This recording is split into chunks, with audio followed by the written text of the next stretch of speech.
Well, I felt the need to introduce myself, but I don't know if I need to. But anyway, I will. Ladies and gentlemen, I am Tommy Danger Z!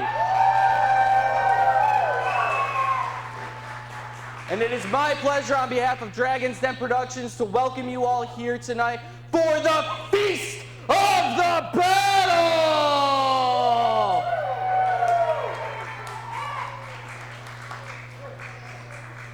I will be your lead commentator for the evening, and I'd like to introduce you all to my co-commentator, the best in all loadable content in the Midwest. He is JLC!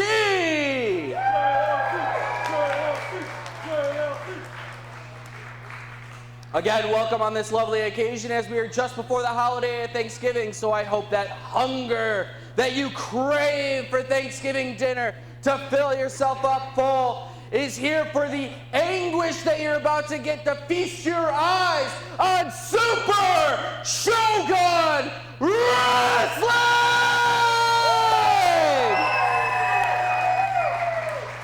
And to kick off the show tonight, I would like to introduce you all to our CEO, the Benjamin Brawn!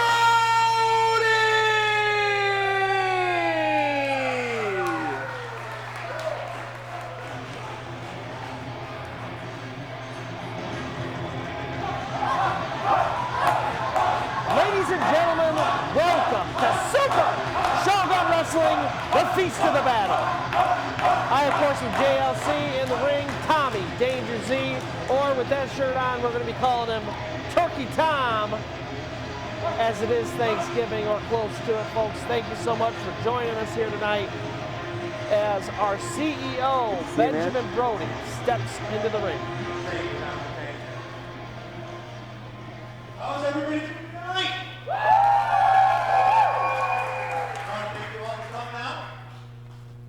Want to go ahead and bring out the winner of last month's Gauntlet Casket Match. Give it up for Red Tiger!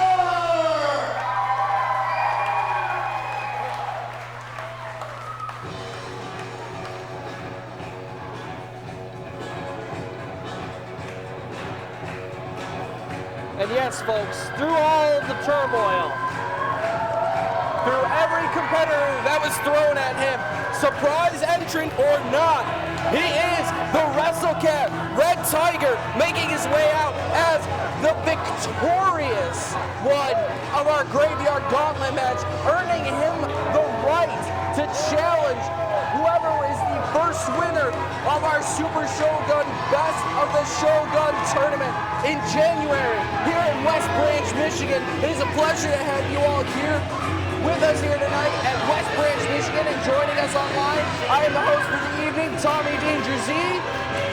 and alongside him, of course, JLC. And boy, Tommy, I am excited for Thanksgiving on Thursday, but nothing is going to feed my hunger like the Feast of the Battle tonight.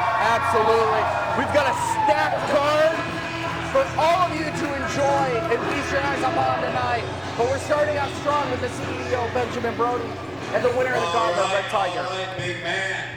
As a winner of the Gauntlet Casket Match last month, that gives you an opportunity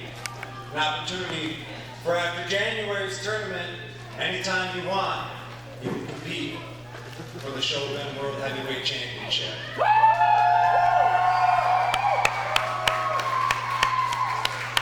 How does that make you feel, big man?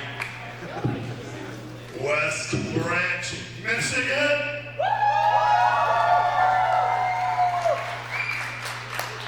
Roar me! You know, there's a thing that people holding microphones often do where they say, no, that wasn't good enough, you can do better, and then you make you do it again. That's not what this is about to be, but I think I still need just one more hit. So West Branch, Michigan, roar with me! That's better than catnip. The Graveyard Gauntlet match. Very spooky. That match, it took me to hell. I'm not so sure I came back by the pains that I'm still feeling today, but I feel pretty freaking good considering what you just told me. Whoever the first champion is, I'm first in line, baby!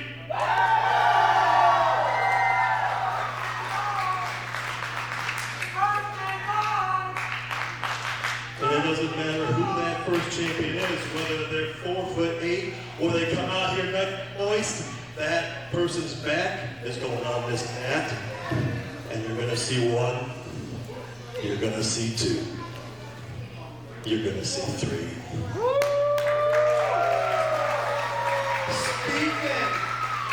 Speaking of problems, last month we had a little sniffle and Tyler Dean came out. And I was wondering what your thoughts are on Tyler Dean. Tyler Dean, me. You know, you think by now I would know the lesson that he taught me, but I had to learn just one more, and it's that no good.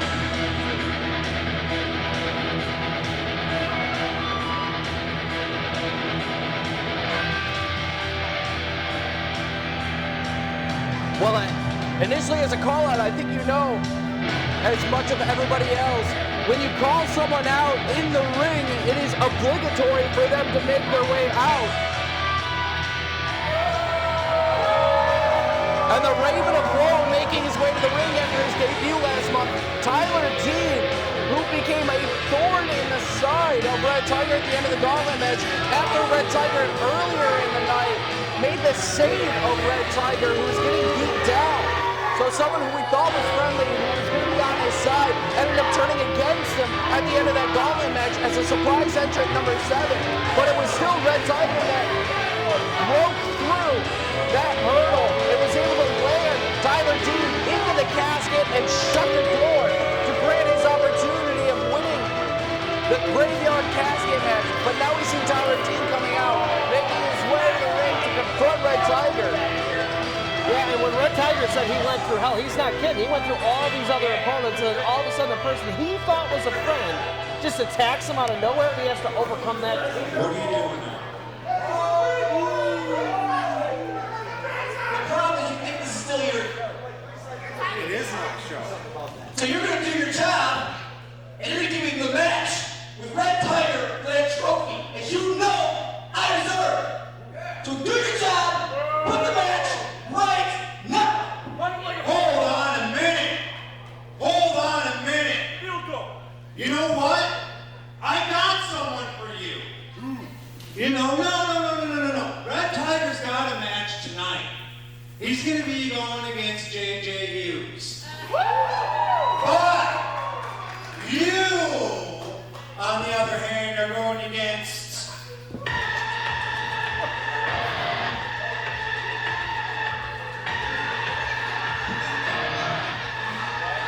Hold the phone, folks. The real opponent for Tyler Dean.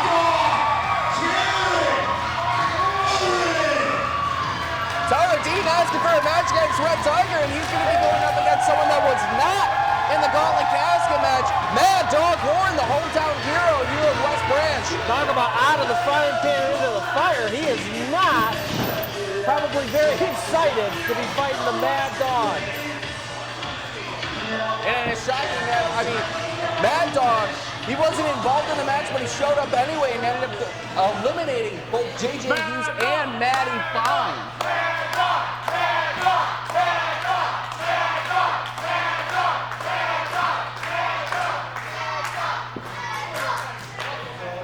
And his opponents now look at each other for a big shoulder from Tyler Dean as he walked away from Mad Dog in dismay.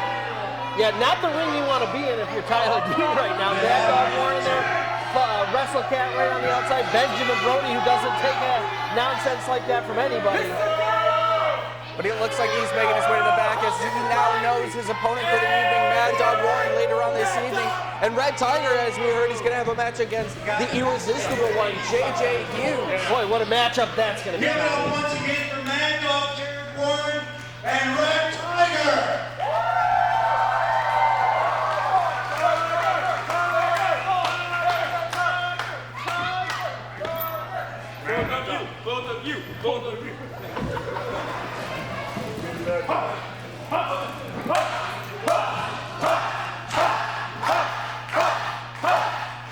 Now, are we finally ready to start a show?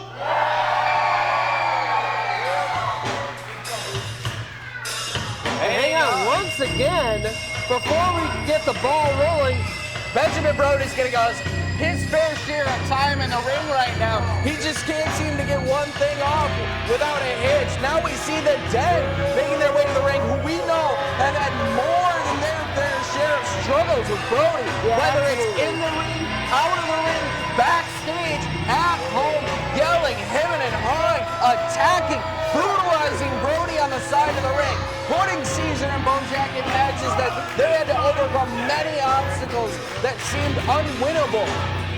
yeah, absolutely. And folks, right now, this is the tag team to beat. I mean, they have run roughshod over everybody so far in the tag team division. Slight hiccup when Benjamin Brody put together a team to fight them. Couldn't handle, it was Red Tiger. No, it was Tolatelli and Jason DeMilo. But since then, firing on all cylinders. But even after that win, we haven't seen Jason DeMilo or Anthony Tolatelli. What? Guess what? What? You got a bigger problem now. What? You said you got a bigger problem. What? I'd like to live with it. What? With this mic. I like to let you live in your little fantasy world, I really do. But fortunately for me and my brother, we live in the real world. What? What? The real world. What? What? Shut up, punk! What? Bojack Suggs. You're looking at the best tag team in the Shogun. What? You want a match? Best tag team, you heard it. You heard it. We're here to compete. What? There's nobody here. What? What? You want to compete? You want to compete? Who you got? Me. Let's bring out some gentlemen that I brought in. Yeah, folks, it seems like Benjamin Brody has an answer for every question. The Den say they want a match, and all of a sudden, Benjamin Brody brings in some opponents for him. Yeah, straight out of Saginaw, we see Ace Evans and Nick Green making their way to the ring, being accompanied by Ray Larson, the relentless Barbie, making their way out. The crowd's already cheering for him because they're going to cheer for anybody that's going up against the Dead. And we've already seen the successful nature of hand-picked teams by Brody going up against the Dead. We'll have to see how this plays out later this evening.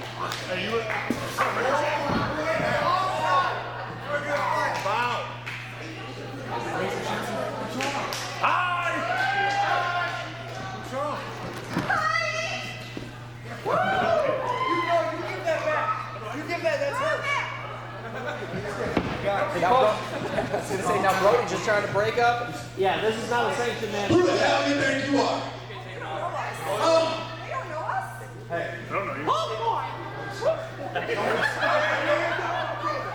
I don't need this. I don't need this. I already got enough going on.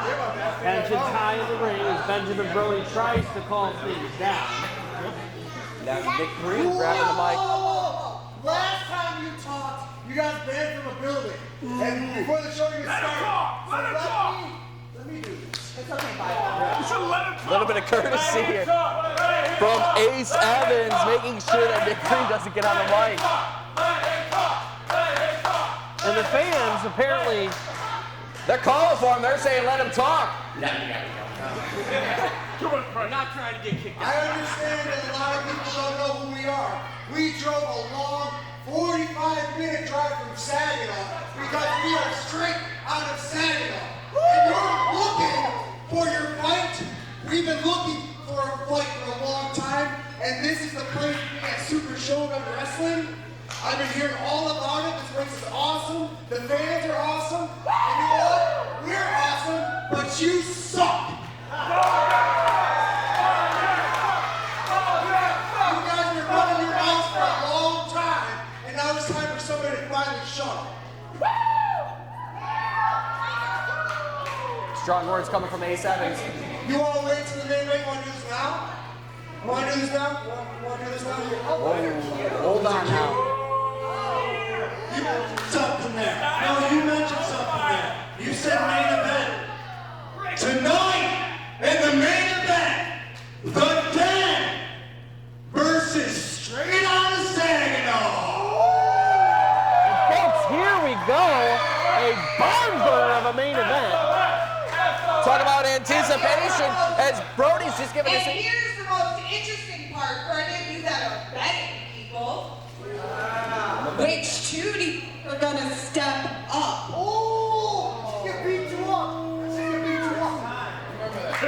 She can beat you up. the relentless Barbie Ray Larson showing up early. It doesn't matter. You're in our ring. And no matter what, we're going to own you. Welcome to the den.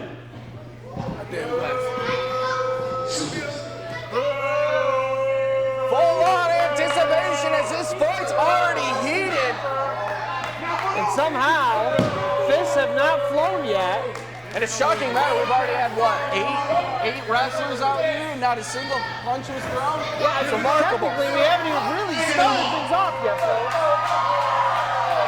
And the newcomers straight out of Saginaw, Ace Evans and Nick Green. In the main event against the Den tonight. Are we ready to have a show tonight, man?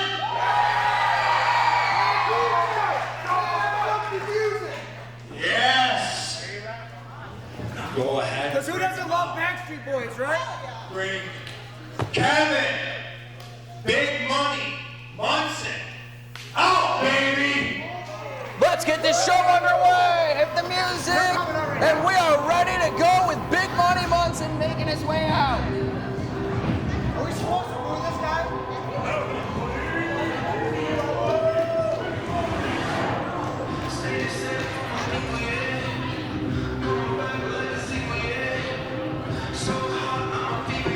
And there he is, folks. Big Money Munson.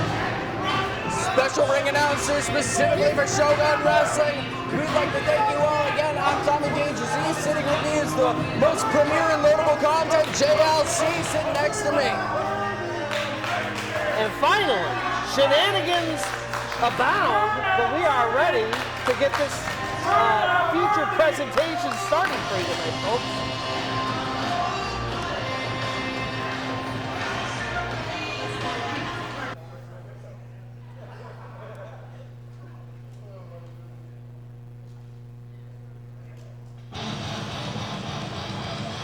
And continuing the theme of newcomers here this evening in this first match, we're going to see a newcomer of CFR making his way to the ring, trying to make a name for himself against someone that I would call the gatekeeper of Super Shogun Wrestling in Kung Fu Kirk, who's going to be his opponent here tonight. Yeah, I mean, Kung Fu Kirk, he's one of these people. He can put it all together. He is a force to be reckoned with in the ring. You have to take the dude seriously when you're fighting him. He just hasn't quite pieced everything together to get that win streak going yet.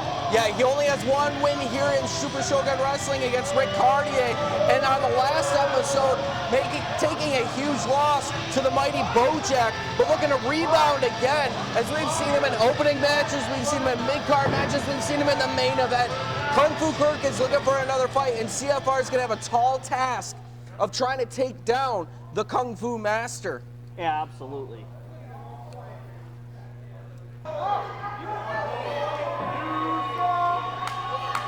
And here he is making his way to the ring. You hear the howl. The master of grappling Kung Fu shining behind the entranceway.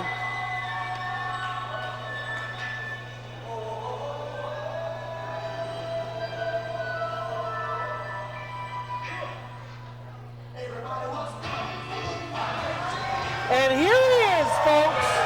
And this is something you can see right away on how this is going to be difficult for CFR to manage. Because you can already see a weight differential of almost 100 pounds between these two. He's going to have to be quick and scrappy to be able to overcome Kung Fu Kirk. He's known as a striker with strong style, so we'll be able to get those hard hits in, but will it be enough to take the big man down? Yeah, I mean, and one of the other problems, Tommy, is that Kirk is such an unorthodox fighter for a big dude. He can move fast in the ring. He does not play around, and I mean, he is a difficult style to adapt to for sure.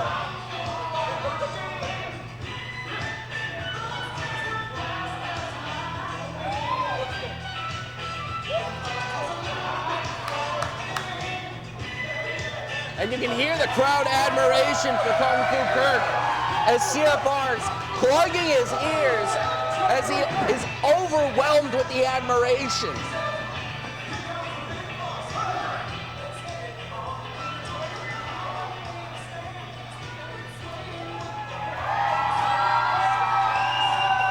And you know, I was taking a thought, JLC over here, you know, thinking back to that Graveyard Gauntlet match and thinking of how that could be something that was so spooky. Oh, I'll finish it. Gentlemen, match number 1 is a singles match scheduled for one fall. In the corner to my left, weighing in at 210 pounds, from Indianapolis, Indiana, the Wolf of War, CFR.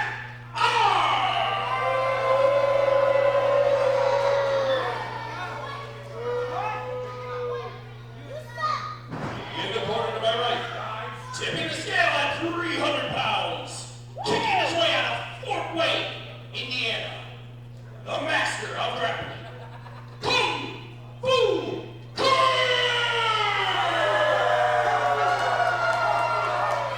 Thank you, Big Money Munson, as we're getting ready to start this match underway.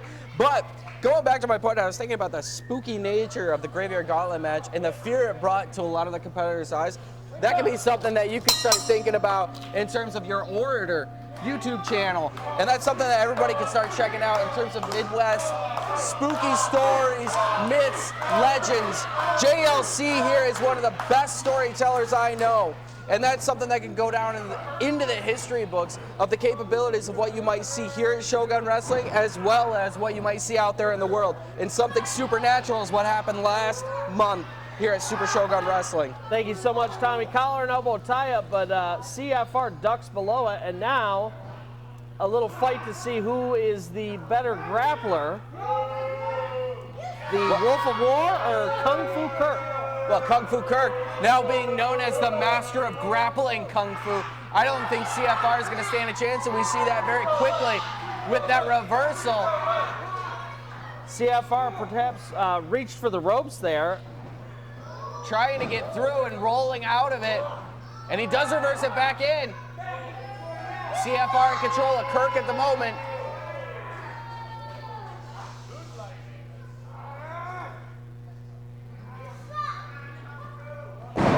Sweep of the leg by Kirk, and right away going for a headlock on the ground there. Now that the spotlight's directly on him, he's really going to start to shine here. Almost had a pinning combination there. Referee had a 1 count. Now back up to their feet again, still with that headlock. CFR trying to break out of it and gets it into a hammerlock.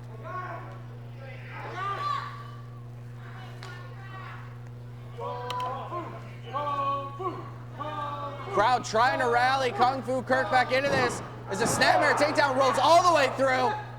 That's a great heads-up maneuver by CFR, using the momentum of Kirk against him to continue that roll all the way around. But back up to his feet now, turning it back around into a schoolboy 1, 2, count of 2.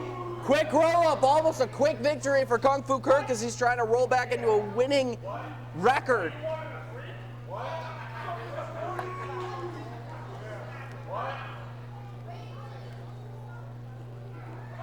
CFR waving off Kirk.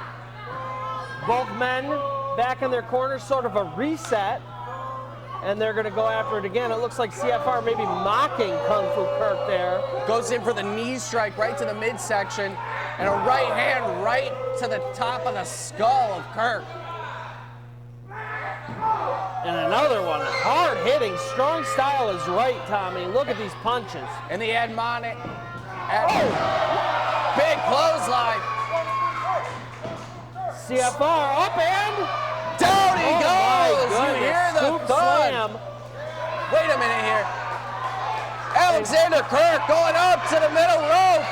Wasting no time looking to put CFR away early. Drops the elbow down. Goes into the cover. This could do it. 1, 2. CFR. And only a count of 2 as our referee Eric Cherry is able to get before a 3 count. And CFR quickly and probably intelligently rolling outside of the ring. Putting that space and gap between him and Kirk as he tries to reset himself now as Kirk is in full momentum. Looks like Kirk having none of it in hot pursuit. Delivers a forearm square to the shoulder blades. Turns him around and 1 to the jaw. And now head first off the ring apron. That solid steel ring apron as our referee Eric Cherry begins to count. He's up to a count of 7. CFR gets rolled back into the ring. Kirk working the crowd. Trying to get muscled back up. Feel the adrenaline rush. And CFR makes it to his feet. Here comes Kirk. Wait a minute. Up and down they go from the stairs. Kirk not paying attention. CFR took advantage of it. And here they are on the outside. And the count restarting from Eric Cherry. Kirk really worse for wear at this moment as CFR is now taking control. Boot to the back, now getting Kirk back up and rolling him into the ring. Keep in mind, ladies and gentlemen, that the referee's count on the outside of the ring goes up to 20, not 10 here at Super Shogun Wrestling in traditional Japanese rules. And CFR taking a minute to taunt both Kirk and the crowd, before delivering a kick. He's trying to make a statement not just to the roster of Super Shogun Wrestling, but also the fans here of West Branch, Michigan here at Dragon's Den Productions.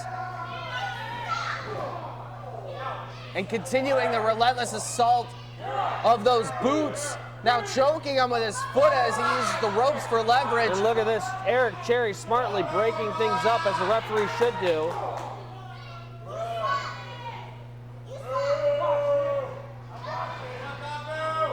Goes for a monkey flip and there up it is. And over. Kirk sat up. Boy, you know, normally they call it a monkey flip. With someone as big as Kirk, it's got to be like a gorilla flip or a baboon flip or something. And a kick out after 2. Orangutan flip. Orangutan flip, I think sounds about right. That makes the most sense. He is an orangutan if I've ever seen one, Tommy. Now CFR arguing with Cherry over how much of a count that was. And gosh, you have to think, if you're CFR, you want the pace of this match to be much faster. To slow things down, it's playing into Kirk's normal game plan here. Now the right forearms from Kirk, turning the tide back into his favor. I mean, deep forearms, hard forearms. Irish whip, ducks the line. Step up enziguri, right to the side of the face of Kirk. And you have to give credit where it's due. CFR, that was a clean, beautiful enziguri, goes to the cover. Kick out after 2 though. But those kickouts are looking weaker and weaker by Kirk as this match is going on, as CFR has been able to outmaneuver, outspeed, and counter. And look at this, raining blows, slamming his head into the mat. He does not care. He wants to put Kirk away bad. Any means necessary. Another kick to the diaphragm. Driving all the air out of Kirk. That's how you beat a man like Kirk, is you take his wind away. And when he has nothing left, he can't kick out. Take him down by the tree trunks, take the breath out of him, and he's going to have nowhere to go and not be able to move. And that's exactly the strategy that CFR is now implementing to great success up to this point of this match. Vicious kicks to the chest. As he's admonishing the crowd as well in between each kick. Oh, caught by Kirk! The kick got caught. Kirk back up to his feet. Sweeps the leg. Drops the elbow. That was some sick kung fu by Kirk. And all of a sudden, this match may be turning around. Grabbing CFR from behind the waist. Maybe looking for the German. But CFR elbowing, trying to break out of it. And he does break the hold. Goes for another step up Enziguri, but it was one too many times. As Kirk now goes back to the waistlock. Wait a minute. Throws him over for the German. Holds on tight. Going for a ride. Here's number 2. And folks, if you pay for 3, you're going to get all 3, baby. We don't shortchange you here at Super Shogun Wrestling. Up and down he goes. Kick out after 2. The crowd wants an encore. Looks like they're going to get more than their money's worth. As Kirk now setting up for a 4th German. Oh my goodness, he's holding on, Tommy. Is he trying to break a record here? I don't know, but I think by the end of this, we're going to be speaking German. My goodness. Goes for the ripcord forearm. Vicious. But hangs on to him. Another one. Oh my goodness. Getting slightly stronger with each one as there's more put onto it. You gotta imagine a 300-pound man forearming you in the face. You're not gonna wake up pretty in the morning, that's for sure. Going for a discus forearm. CFR ducks with a Pele kick. Catches Kirk right on the side of the head. I think it was the same side the Enziguri hit him on earlier, and he's got to be careful. That hit in the jaw or the ear can rattle him and give him vertigo real fast. Absolutely. Oh my goodness, CFR. Up to the top rope. Look at him fly. Oh, tornado DDT. And he goes in for the cover. This could be it. 1, 2. Oh no. The relentless Kung Fu Kirk staying in it. And if you couldn't tell by the crowd reaction, folks, we weren't the only ones thinking that he might have got the 3 count there. That was close. As CFR slowly closing in on a potential victory here. Really trying to make his debut statement here at Super Shogun Wrestling. The first we're seeing of him, and he has a tall task in front of him as a debut match, as the first match of the night against the gatekeeper, Kung Fu Kirk, and he's putting on a show for himself and proving that he deserves to be here. Goes for the Shining Wizard and misses. Oh my goodness, up to the top rope again, wasting no time. Oh, it's just gets right to the side of the jaw. Good night, Irene. That is gonna do it. What a turnaround by Kung Fu Kirk! And the winner is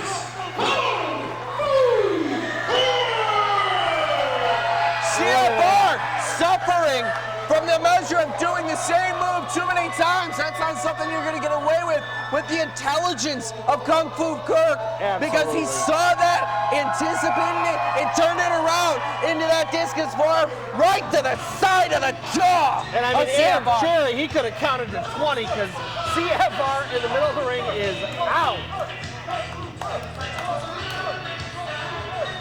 As much of a great showing as CFR had to start that match, he's going to be feeling those wounds later tonight and late into Thanksgiving.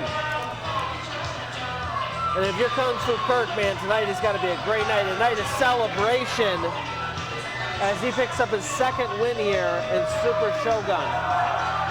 And an emphatic statement as well. Absolutely. And hey, listen, if you're going to win at any show and you're Kung Fu Kirk, Feast of the Battle. Probably the right show to win it at. That's the one to do it. He's going to be going into Thanksgiving feeling hungry and feeling great as he takes a celebratory meal.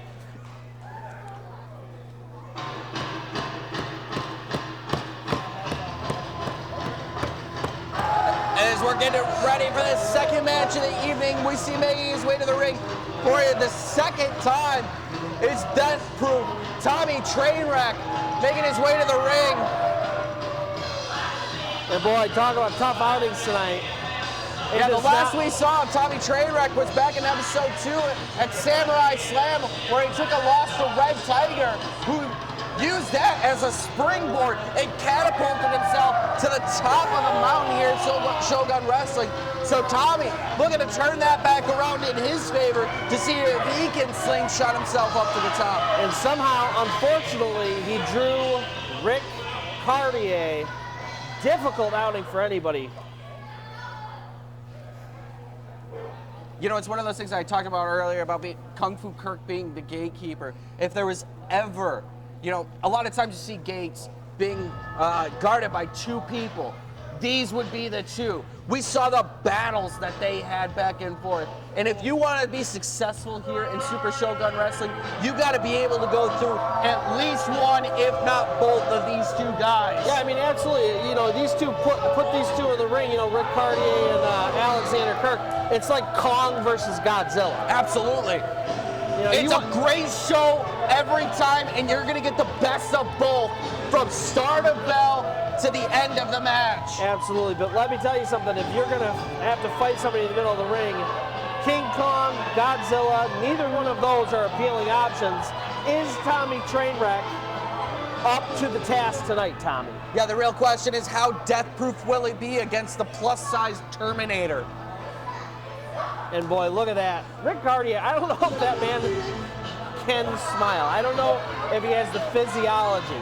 The dude just looks angry all Even the if he time. does smile, it's like a smirk or a sneering It's never smile. out of happiness. It's out of excitement to kill you, maybe. And look at it. These two, hungry. Death-proof, ready to get at it. Match number 2 is a singles match. Schedule 4. Fall. In the corner to my left, terrorizing the town at 300 pounds, from Boston, Massachusetts, Tommy Trainwreck!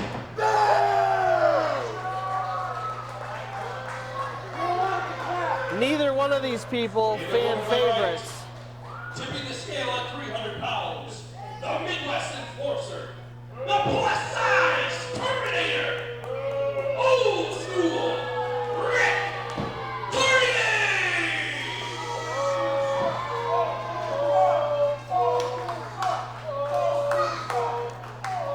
Well, the crowd is very much so being boisterous, but towards both of them, not showing their pleasure towards either one. Yeah, I mean, this is something where the crowd is going to cheer for their favorite. But I'll tell you something right now. We're about to see a wrestling clinic. And we are underway, and a forearm from Cardier as these two are already face to face. Yeah, Now you know, exchanging blows. this is one of those matches where you don't have a person you want to win. The fans are going to win just by watching these two go at it. Everybody sitting here in attendance are the ones who's winning. And this is something, even when I first saw this card and I saw this matchup on there, I knew it was going to be one of those matches that could turn the tide for either competitor and turn the tide for us here on the show, because it is going to be a barn burner. Absolutely, and these two taking their time, just showing, test of strength, who is stronger than whom, and my God!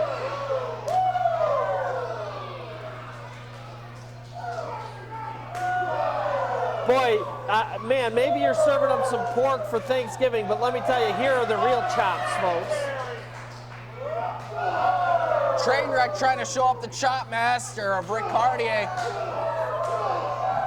Cardier getting the worst of it. I think the added protection of the shirt that Tommy Trainwreck's wearing gave him a little bit of an advantage, but hang on now. Oh my goodness! Backed up into the corner. And now And he's being showing shot. him. The 1,000 chops of death. And hang on! These two are just getting started! And folks, if you can tell that Tommy and I are excited, we're just as much fans as anybody else. I can't wait to see which one of these two juggernauts falls to the other. The real question, I think at this point, with the way the match is going, is which one's chest is going to give out first? Double clothesline, they're both down! And look at this. Both trying to access the comfort of the outside of the ring, can't be pinned or submitted out there. You want to talk about a tit-for-tat match. That's what we're Absolutely. seeing right now. There's no room in either direction for either of these two. Cardier now with the upper hand as he sends Tommy Trainwreck's head up the stairs. Oh my goodness gracious. Both their chests are going to look like hamburger meat in the morning. They're going to be the ones served look up at for this. Thanksgiving dinner. Using the t-shirt to choke him on the outside of the ring. I will take this opportunity, folks, to let you know that when you are outside of the ring, rules be damned, He could choke him with his t-shirt, hit him with a belt. As long as it's not inside the ring, these two are welcome to beat the hell out of each other, and that's exactly what they're doing. My God. Yeah, whatever he wants to do, as long as it's within that 20 count, it don't matter. Tommy Trainwreck now breaking the count inside the ring, resetting that 20 count. And we are back to 1, folks. And this time it's Rick Cardier in the chair. Trainwreck looking to get a running start at something here. This cannot be good. Well, they don't call him Trainwreck for nothing. The boot right to the face of Cardier. This is the irresistible force meeting the unmovable object. These two are beating the hell out of each other. Straight off the ring post now. I don't know if either of these two are going to have any brain cells left after this match with the beating they're giving each other. And my goodness. Back into the audience. Can of soda. Right off the face.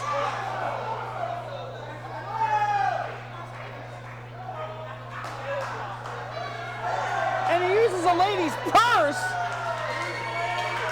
With the admiration of the crowd at this point, as they like to see anything that's going to delve into more destruction and mayhem, especially against these two. And Cardier being thrown back into the ring. Right out at the count of 16, they were starting to get a little close there. Oh, goodness! Firing right hand from Rick Cardier. And now Trainwreck stuck in the bottom corner. Backed up! My God! We Full better rear hope he's axis. death-proof because In that for could the be cover. the end. 2! Trainwreck not giving up yet. My goodness, and Rick Cardier looking like it may be the beginning of the end. Oh my God! Clothesline blocked, followed up by a headbutt by Trainwreck, followed up by a crazy right hand in for the cover, and another kick out at 2.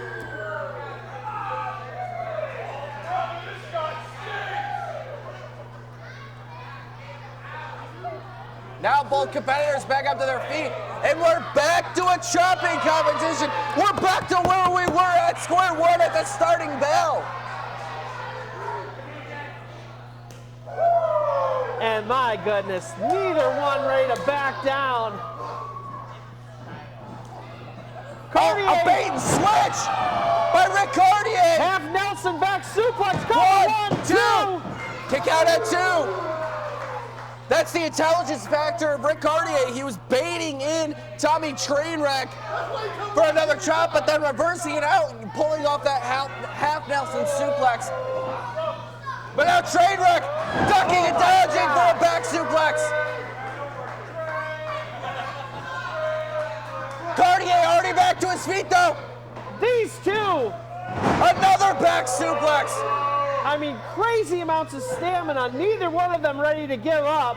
Whoever wins this match has earned it. And he That just was like a forearmed his knockout head blow. off. Jesus. How are they standing, Tommy? Rick Cardier in for the This could be 1, 2, and that's gonna do it, folks. Boo him all you want. That man just went through 9 circles of hell to become the winner of this match.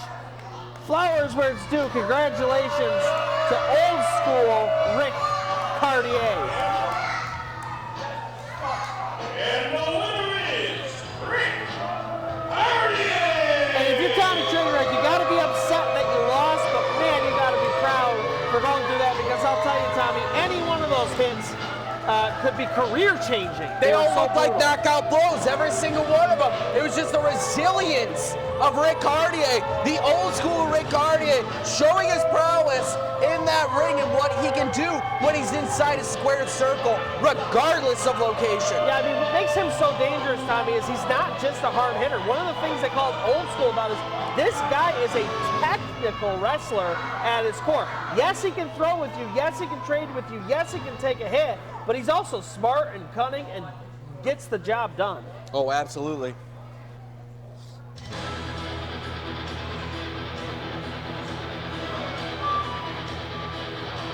Ladies and gentlemen, I don't know how we're going to keep this gravy train rolling after the performance like that.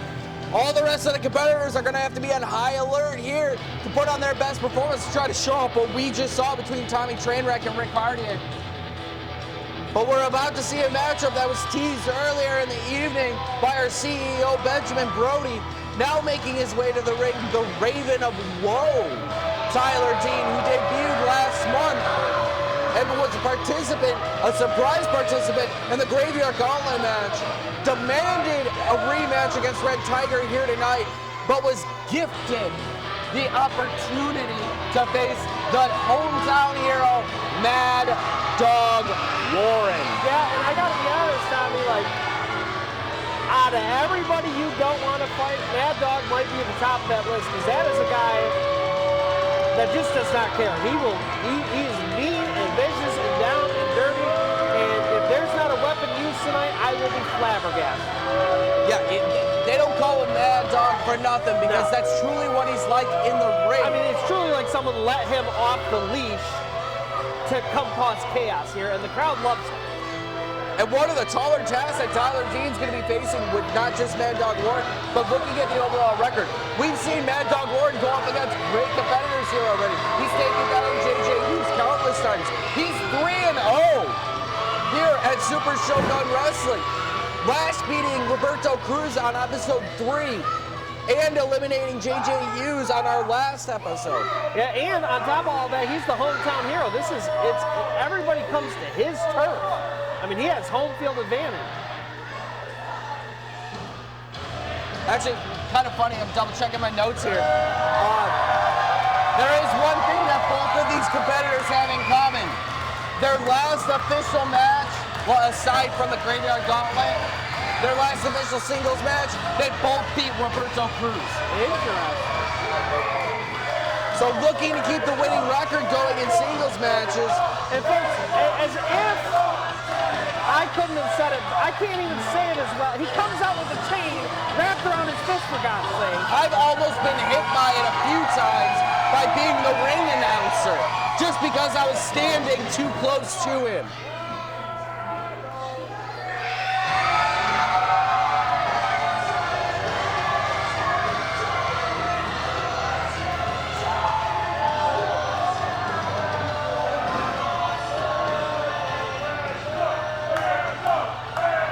And you can already hear the crowd chanting for Mad Dog. And the chain is coming off his hand, but only going to his corner, very close at him. Schedule 4, Brawn. In the corner of my left, weighing in at 150 pounds, from the house of Usher, the Raven of Woe, Tyler Dean. Easily one of the most hated men in all of Super Shogun. Yeah, after his performance last In the episode. corner to my right, with 200 pounds of twisted steel and bicep appeal, your hometown hero, Mad Dog Warren! Listen to that crowd here, the raucous crowd of West Branch, Michigan, here at Dragon's Den Productions. My goodness gracious.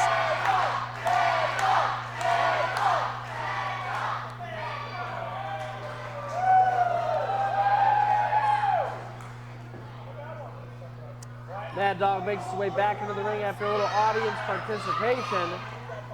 And we are about to get our third match of the night underway, folks. And here we go, referee Orville giving us the go-ahead to ring the bell to get this matchup underway. And as we're about to get started here, I'd like to thank all of our sponsors here from West Branch and beyond. Made in the USA, First Fitness, Pink Ink Tattoo, Live One, Realms, Chase Construction, Better Than Pawn, West Branch, Antiques and Comics, Kingdom Builders, Ogama County Vice, The Order by our own JLC, and the one near and dear to all of our hearts who's been around longer than most of us if we've been alive, Jack's Attic. You can hear how it takes a village to create something special, and that's exactly what we've done here in West Branch, Michigan. All of the belief that this entire city has in Super Shogun Wrestling, in Dragon's Den Productions, allows us to put on these performances time in and time out. And we've already been through hell and back tonight, and we're only on our third match for the evening. Second attempt at a collar and elbow tie-up. Both times, Tyler Dean ducked under Warren's grip. And hang on. I see coming out of the entrance ramp, we got JJ Hughes being accompanied by Matty Fine. And folks, these two have absolutely no call to be out here. They have nothing to do with this match. Just an ongoing feud between Hughes and Warren. As we stated earlier, Mad Dog surprised JJ Hughes by coming out of the coffin, the casket, in the graveyard casket match, eliminating JJ Hughes and Matty Fine from ringside and from the ring. Another collar and elbow tie-up. Tyler Dean steps behind Mad Dog Warren. Warren just using his raw strength to pry his hands apart. Got him in a nice headlock now. Look at those muscles as he flexes through that headlock. Mad Dog Warren definitely being able to move the weight around. This might be one of the few times he's got the weight and height advantage over his competitors. Yeah, not that it's mattered up to this point, but it's another added advantage that Tyler Dean has given up. I mean, you just saw it right there, right? Oh, hang on! Quick roll up. Count of 2 by Orville.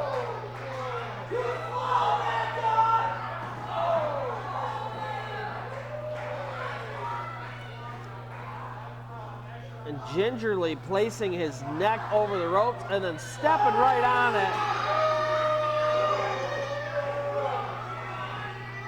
Using every single bit of that 5 count. And now going back into control. Looking for an Irish whip, sending Mad Dog off the ropes. Mad Dog hanging on tight. And it was a bit preemptive on Tyler Dean's part.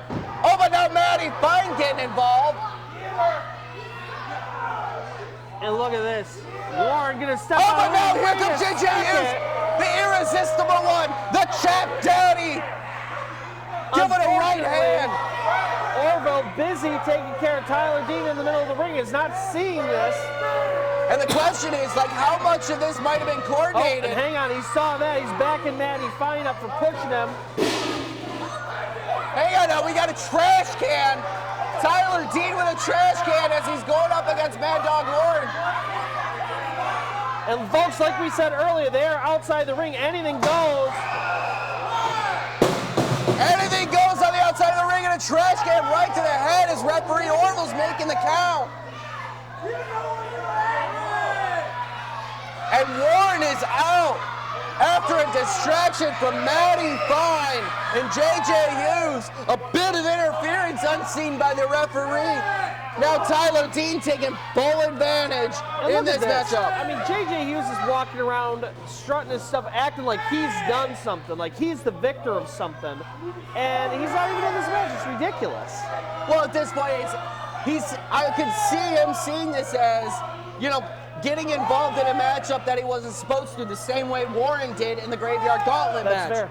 Warren getting rolled back inside the ring. Tyler Dean maybe looking to put him away. We were talking about tit for tat in the previous matchup. That's kind of what might be on JJ Hughes' mind right now, to try to get the upper hand and put Mad Dog back in his place. Yeah, I mean, you have to think you were going to, JJ Hughes had a great potential to win that match. And really, in all sense of the word, Mad Dog Warren cost him the victory. And now Mad Dog getting fired back up as his second wind blows through. Ooh, Tyler Dean, a rake to the eyes. And then a jaw block right to the front of the knee. Bit don't see it too unconventional, but often. that might actually hurt worse, I can imagine. Yeah, very dangerous. Oof. On his knees, gives him the DDT, and Warren is in real trouble here, folks. Gets rolled over. This could be the end. 1, 2, kick out after 2. Once again, Warren summons the strength. He certainly has the mountain to overcome tonight. Tyler Dean, difficult in his own right, but JJ Hughes and Matty Fine ever lurking on the outside of the ring. Right, now this kind of turns into a 3-on-1 matchup for Mad Dog Warren as he's trying to balance everything that's happened outside of the ring, inside of the ring. And now Tyler Dean gets the reverse. Irish whip, ducks under the clothesline. Flying clothesline in for the cover. 2. Kick out after 2. Mad Dog Warren not ready to give up the fight just yet. And as his, Tyler Dean's looking to roll through one of the premier competitors here in Super Shogun Wrestling. And folks, you know, he is kicking out, but you can tell every single time it's becoming more and more difficult for him. Not just that, but you can see the anguish on his face as this match is progressing. Everything just seems to be hurting more and more. We don't see that usual fire that comes from Mad Dog Warren, the relentless nature of him being able to go in and just an onslaught on his opponents. Yeah, a trash can to the dome will do that to you.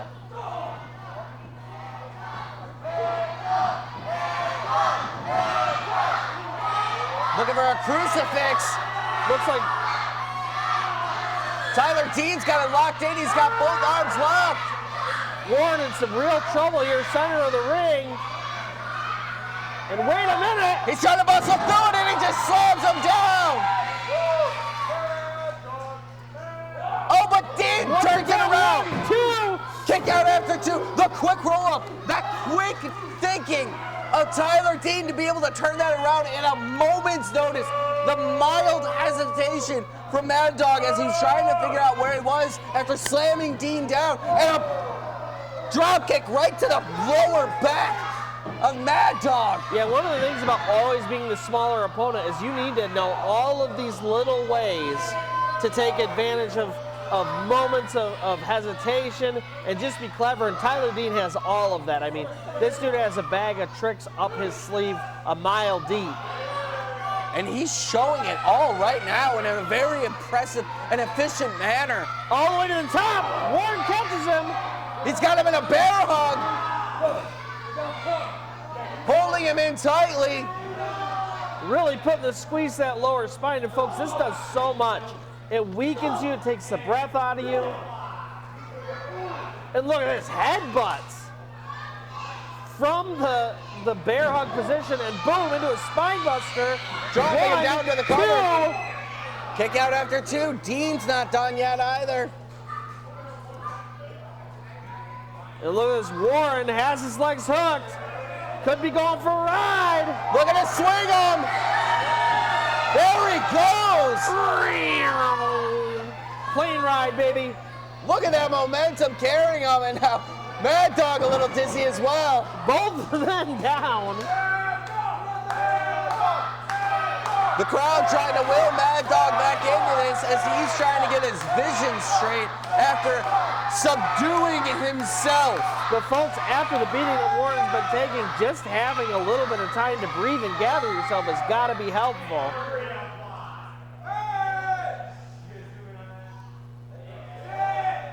Both men looking to gain their feet here. Count of 7 inside the ring.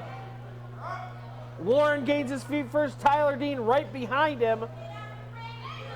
And here we go, back at it. Off the ropes. And Dean throwing Mad Dog Warren over the ropes. Warren hangs on. Tyler Dean doesn't realize it.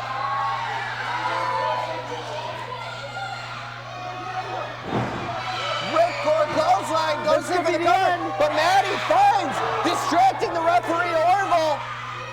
And now JJ Hughes getting involved, pulling Tyler Dean out.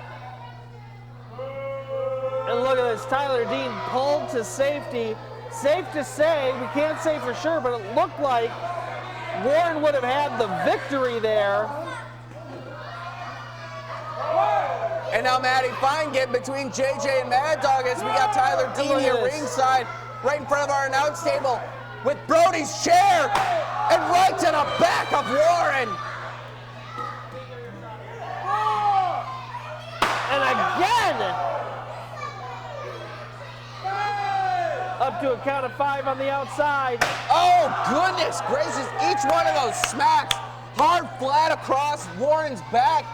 And he's taken so much damage at this point between trash can to the dome, multiple chair shots. What, the 4th chair shot already? Yeah, you can hear these shots echoing, and hang on, he's got the chain. He's grabbing the chain. Tyler Dean still has a chair, but not happy, and oh no. They're both in the ring, folks. They're both in the ring. Don't do it. They're in the ring. This will be a disqualification if they hit each other in the ring. They can do whatever they want on the outside, but not on the inside of the ring. And there they go. Oh, hang on now. Referee asking us to ring the bell. Look at this. These two don't care. They are beating the hell out of each other. Here comes Hughes. And the beatdown begins, and wait a second. And here comes Roberto Cruz for a beatdown on Mad Dog Warren. We got Dean Hughes and Cruz. Dean Hughes and Cruz, my goodness. Beating down. Mad Dog Warren. Here comes the cavalry. Here comes the cavalry. The Graveyard Gauntlet winner. Red Tiger. And Jacob Brawn. Cruz getting to the outside of the ring as fast as he can.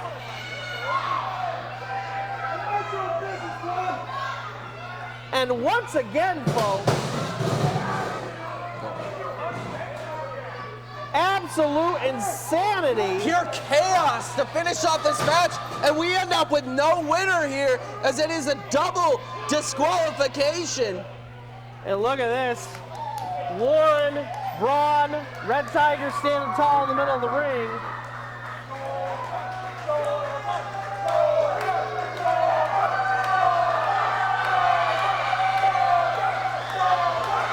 But folks, pandemonium has been breaking out tonight. I mean, oh my goodness. Pure chaos all evening from the start of the show when we had Benjamin Brody come out, our CEO, with match after match, competitor after competitor making his way out. And now we end up with a double disqualification between Tyler Dean and Mad Dog Warren. As all 6 of these competitors have been embroiled with each other. And that's not going to be the end of it. We know that Roberto Cruz has a matchup against Jacob Braun later on tonight. And JJ Hughes has a matchup against Red Tiger. And look at this, Warren going to the back, and he looks angry. Probably not very happy about his first match where he has not been the victor. Absolutely, so that's going to be difficult for him to swallow as he tries to rebound. Sessions for what we've seen through previous episodes of Super Shogun Wrestling and high tensions from what we've already seen earlier here tonight. Being accompanied by Matty Fine, we see making his way to the ring, Chap Daddy himself, JJ Hughes. And folks, if you're JJ Hughes, you know, part of you has to be nervous. You were just out here causing trouble for Mad Dog Warren. You know, we've been talking about tit for tat all night. You have to be wondering if this guy is going to be waiting in the wings, just waiting to screw you over. Absolutely, but regardless of Mad Dog, he can't be overlooking his opponent here. The Graveyard Gauntlet winner, Red Tiger himself, the WrestleCat, ready to dig his claws into the irresistible one. Yeah, I mean, if you're looking to beat somebody right now, Red Tiger is the man to beat. He's the man on top of the mountain. You look at him and you say, if I can beat him, I'm probably the best man in the business right now. Absolutely, and on top of that, for Red Tiger, he's looking to try to keep that momentum rolling. He has now reached the pinnacle, and from what we've learned throughout the entirety of the wrestling industry, it's not the hardest task of getting to the top, it's staying at the top. Yeah, absolutely. I mean, if you're Red Tiger and you start losing matches now, what does that do for your confidence when you go to challenge for the title? Absolutely, no matter who that winner might be at that point. But that'll be something that we'll find out more information on in our January show here at Dragon's Den Productions, where we're going to put on the Shogun tournament to determine the first ever World Heavyweight Champion of Super Shogun Wrestling. But that is 2 months away, and we're looking here at the Graveyard Gauntlet winner himself, the WrestleCat, Red Tiger.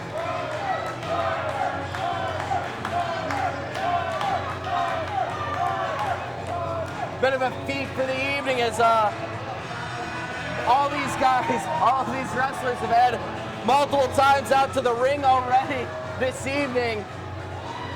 So I sure hope they're warmed up and ready to go as we're looking to kick off this match, the 4th of the evening.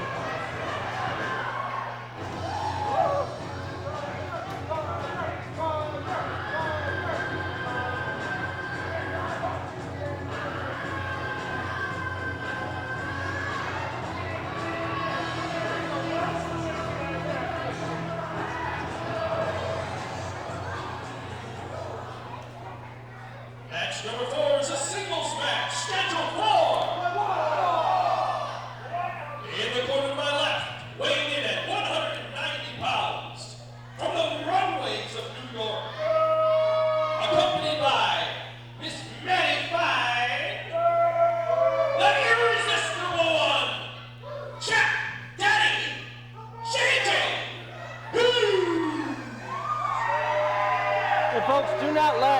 ridiculous persona fool you. JJ Hughes is as dangerous as they come. Weighing in at 238 pounds. Crawling his way out of the Detroit, Michigan. The WrestleCat, Red Tiger!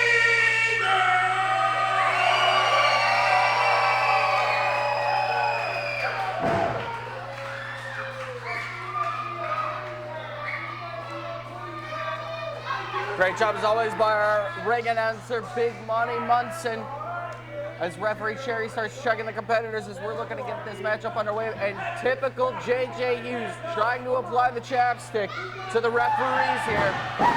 And throwing a tantrum Cherry!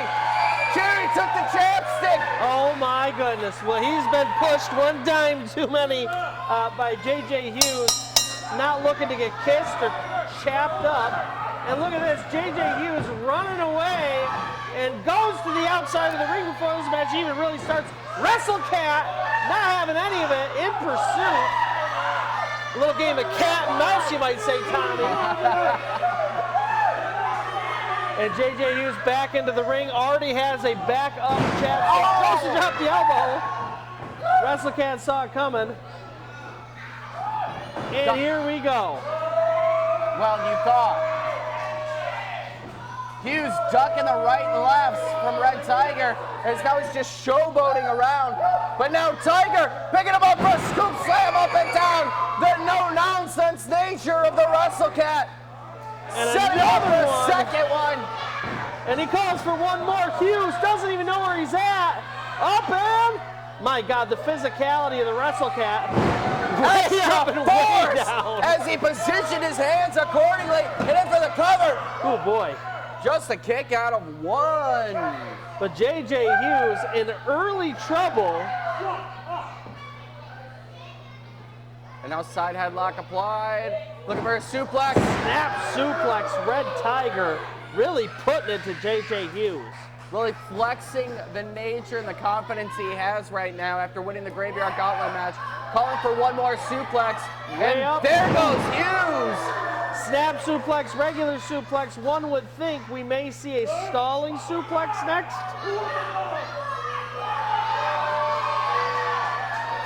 JJ Hughes trying to get his way back up, but it looks like he still doesn't know where he's at. Red Tiger setting up for that third suplex. Up he is! Hey! The stalling suplex! Hey, Nice listen. call! Witch of the week, baby. In for the cover goes Red Tiger. Kick out after two. Hughes not ready to give it up just yet. He had enough wits about him on that one to be able to kick out. And now wrapping himself around the ring ropes. Trying to make it up to his feet. Red Tiger helping him. Wait a second. Hughes fighting back. Tiger also fighting through it. A back and forth affair, and now just bearing down right hands on the back of JJ Hughes as Red Tiger's now making his way to the corner. Climbing the ropes. And wait a second, folks. This kitty cat's gonna fly! Oh! Goes for a headbutt, and Hughes baiting him in and lifting his head up at the last moment, causing Red Tiger to go face first into the mat. What a catch. I mean, that was beautiful. Did you see that? Poetry in motion right there, folks. Matty Fine tossed his chapstick if you didn't see it, and JJ Hughes caught it deftly out of the air, mid-fight. Wow. Slingshot over the ropes. Up and for a Rough Rider. In for the cover. This can do it. Two. Hughes looking for the upset of the century right now. Wailing like a banshee in there. And luckily, Red Tiger, just like any cat, has 9 lives still in this. Trying to reapply the chapstick. Regain his strength through moisture. Yeah, it is almost like Popeye eating the spinach. Something about applying the chapstick gives him an extra boost of strength.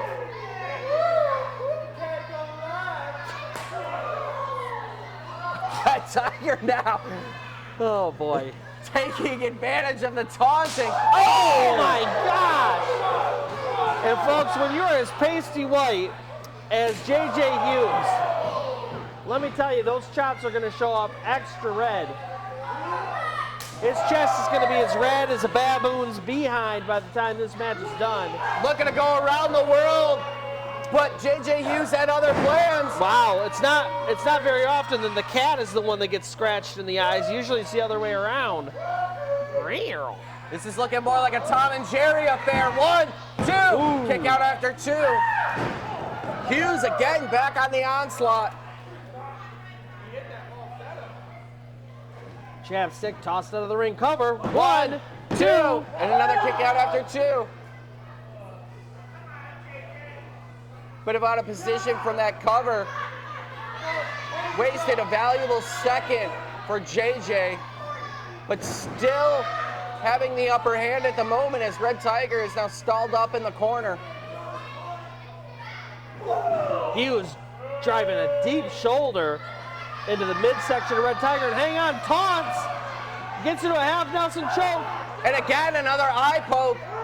Hughes has got to watch himself on that, going for the snapmare. Beautiful snapmare takes him over, off the ropes, comes in, another Rough Rough Rider.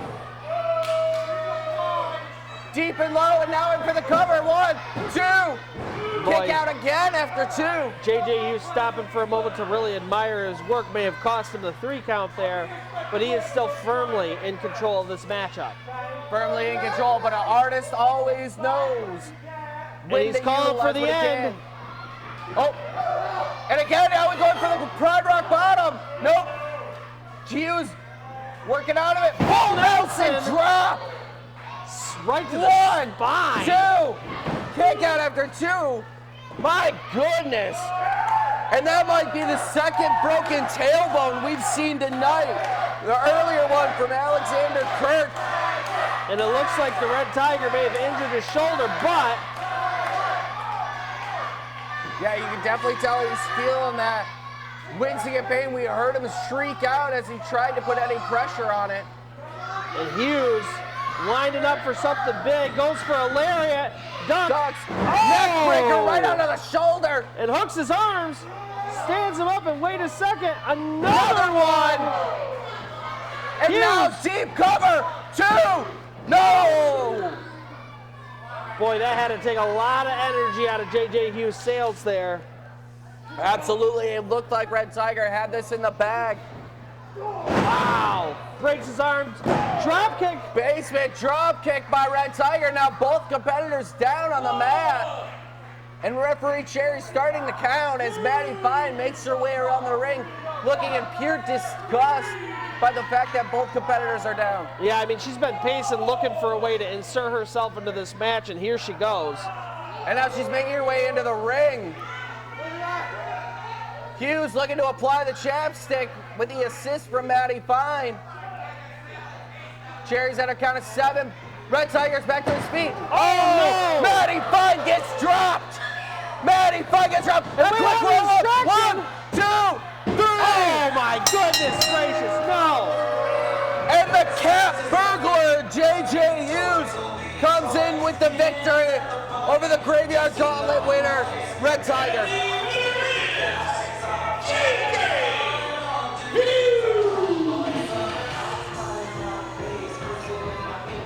And look at this Red Tiger, good guy that he is, checking in on Maddie Fine, who probably does not deserve to be checked in on. After all, she was in the ring to distract the ref in the first place. Shouldn't have been in there. Hughes didn't even try to check on her at all. He just went and started taunting around the crowd. And Red Tiger furious with that defeat. Furious as he should be, as it was stolen from him in the last moment with an assist from Maddie Fine.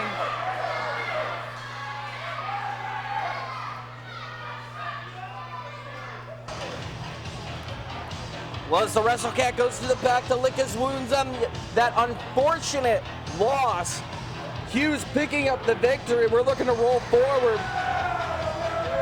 And once again, De Oro, Roberto Cruz making his way to the ring. another matchup that sees two opponents against each other that saw each other earlier tonight. Roberto Cruz and Jacob Brawn both in that six-man skirmish that happened at the beginning of the show. In a shocking turn, I could not believe nobody came out for the last match. Yeah, you're absolutely With right. the way this night's gone, it's been chaotic as hell. So the anticipation's high, tensions are high. and boisterous adrenaline rushing through these Shogunites. As this show has continued on, we can only imagine how it's going to turn out. But we got two more of them making their way to the ring. Roberto Cruz, as he's going to take on the high striker, the carnivore of the carnival, Jacob Brawn. The undefeated, or not undefeated, but undefeated in singles matches, Jacob Brawn. The only loss that he's taken up to this point was getting eliminated from the Graveyard Gauntlet match by Caesar in that double elimination, as Caesar had took out both Jacob Brawn and Baron Voodoo in the same motion, closing the casket on them both and closing the chances of Jacob Braun taking home the W last episode of Super Shogun Wrestling.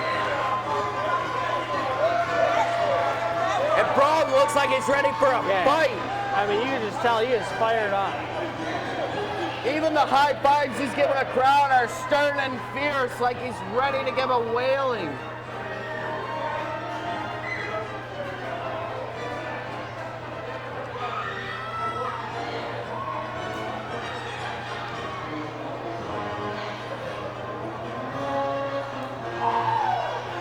Extra admiration from the crowd as we saw a kid running around trying to chase down the greatness that is Jacob Braun.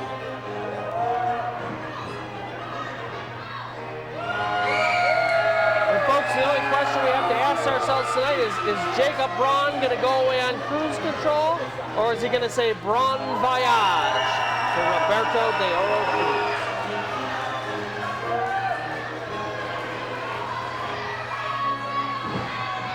De Oro steps to the outside of the ring. Match number 5 is a singles match. Scheduled for. In the corner to my left, weighing in at 260 pounds. From Los Angeles by way of Bakersfield, De Oro, Roberto, Cruz.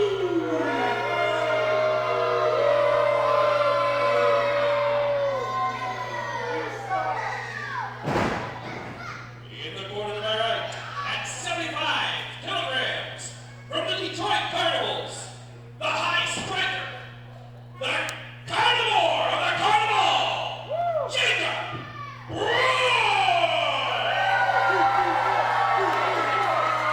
I'm pretty sure I've got pocketed at least 3 more monikers for that man, who has shown time and time again why he is one of the best around here at Super Shogun Wrestling. He might be the Shogun of the Shogunites, but we might see that coming up as in January, the tournament to determine the first ever Super Shogun Wrestling World Heavyweight Champion initiates.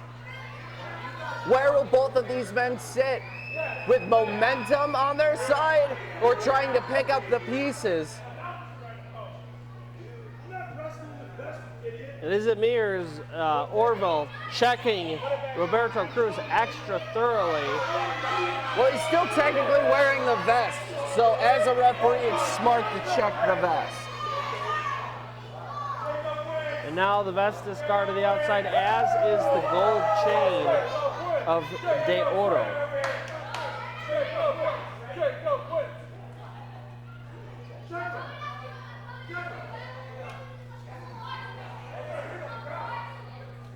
Cruz asking Orville to check Braun again. Not very much to check there. Checking the biceps. Those are registered, by the way. Buying tickets to the gun show is Orville. Checking his mustache. You never know what you're going to hide in there.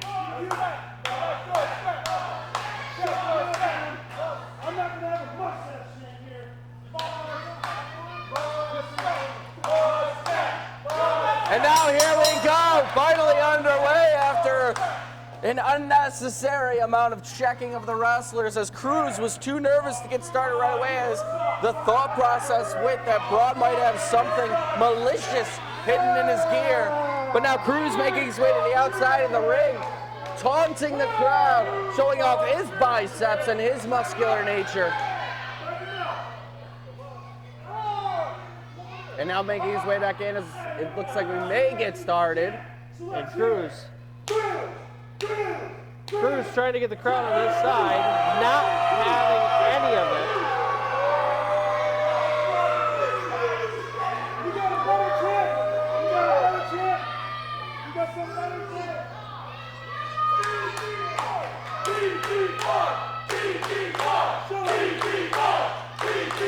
Crowd now chanting "Beefy Boy."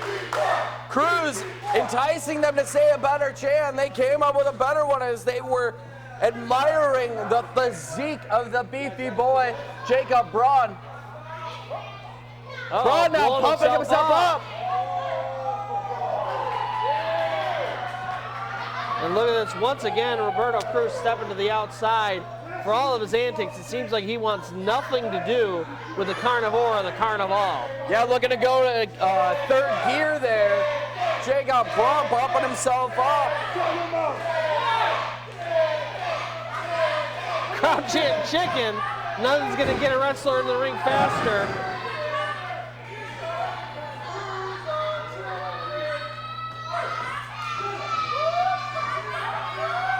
And now finally underway with a collar elbow tie-up. Side headlock by Cruz. Now Brawn trying to throw Cruz off the mat and wisely tripping Cruz as he went off the ropes, following it up with a drop kick. Picture perfect, folks. And look at this, using his muscles up and over. What a scoop slam by the muscular Carnivore of the Carnival. Crowd looking for one more, and hang on, hung up on the ropes. Turning it around. Goodness, what a hard fall on that top rope, and now a cover.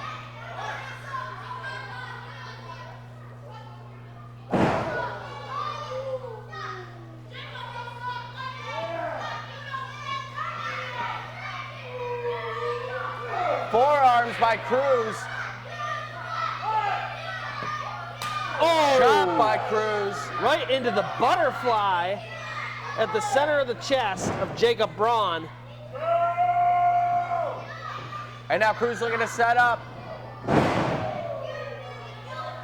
In for the cover. 1, 2, and a kick out after 2. It looked to be like a basement leg sweep. And look at this, once again, tying Brawn up on the ropes.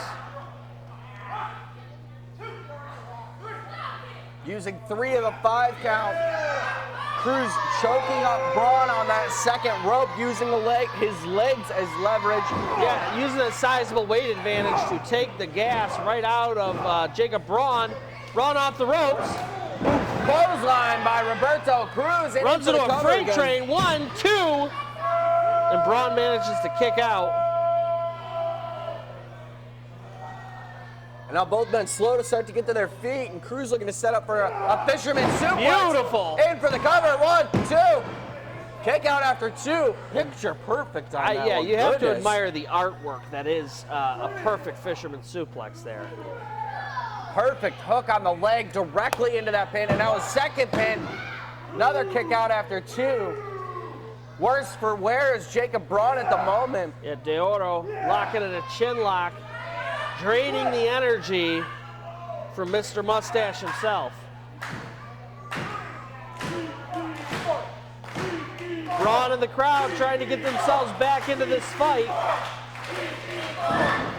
And once forearm again, my right goodness. to the back.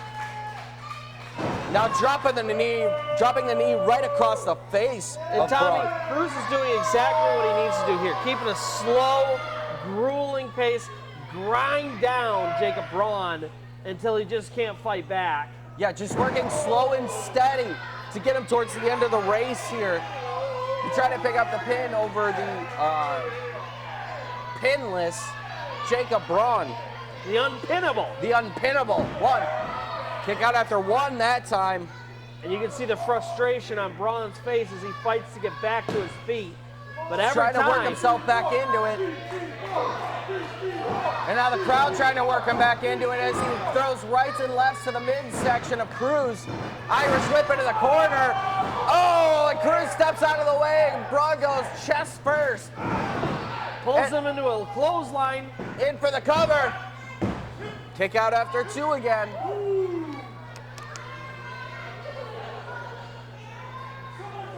Brawn beating his chest, trying to figure out where he's at, and a choke by the Cruz. Come on, man.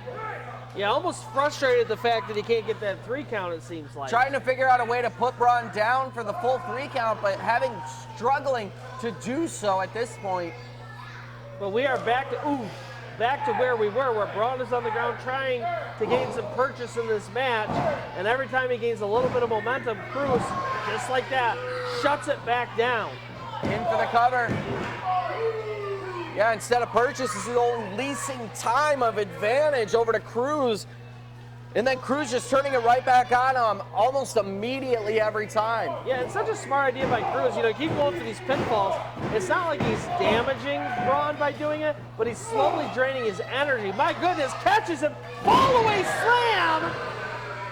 And Jacob Braun once again is in deep trouble. Gets pulled to the center of the ring. 1, 2, and another kick out, but a very weak kick out that there time. was no Very energy weak behind that kick at all. out that time.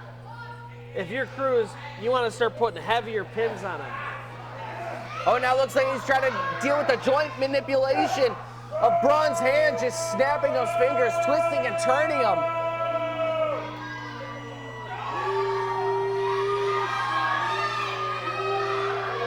Braun, left hand compromised. In real trouble here. Scoop slam. Cruz now. Oh no. Taunting above the crowd as he tries to make his way. It looks like he's going up to the second rope here. Deodoro, 1, 2, he's on the second rope, and Braun At the last moment makes his way up and feverishly now trying to viciously chop Cruz. And folks, things are about to get dangerous.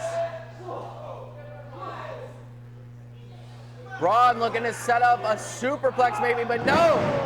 Cruz pushing Braun down, not allowing it to happen. We did see a super Braun voyage on the last episode during the Graveyard Gauntlet match, which is impeccably beautiful. And by the way, sources, oh my gosh, from the second rope! Sources told me after that Braun voyage from the top rope, the ring actually broke and they needed to replace parts of the ring. They did.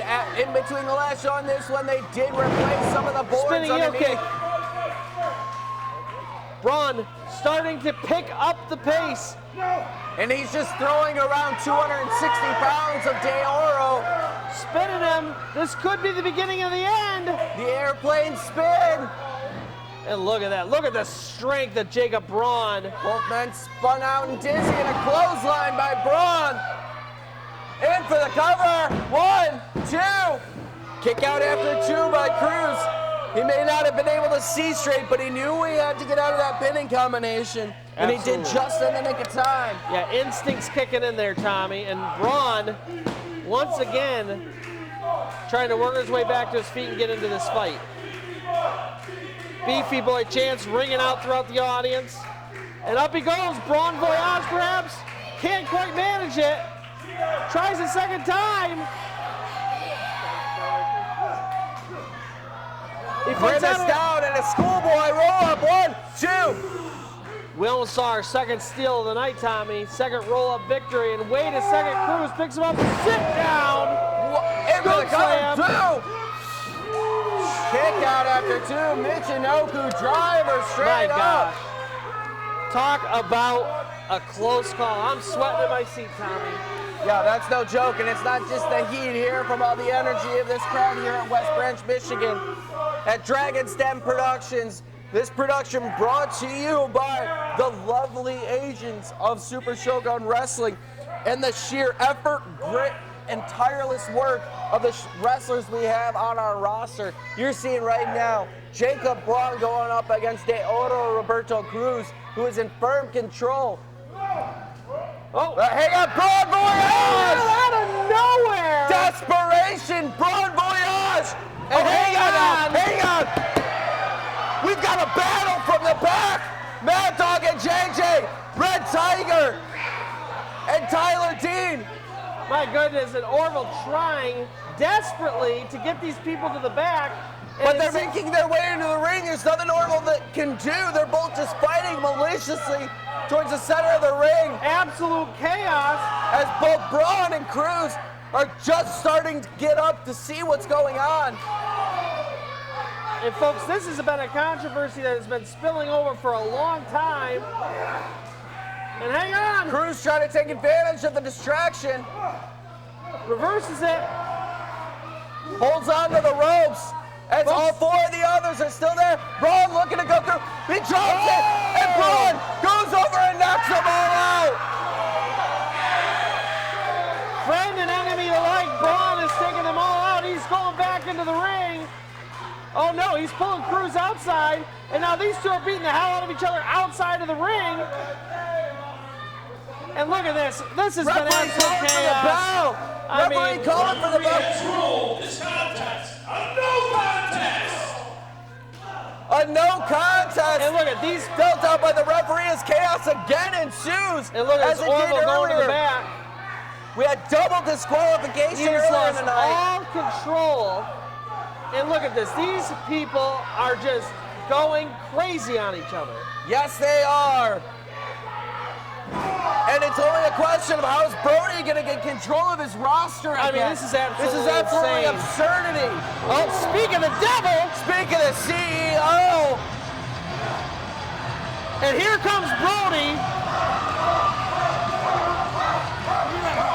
Trying to break things up. Hey, knock it off!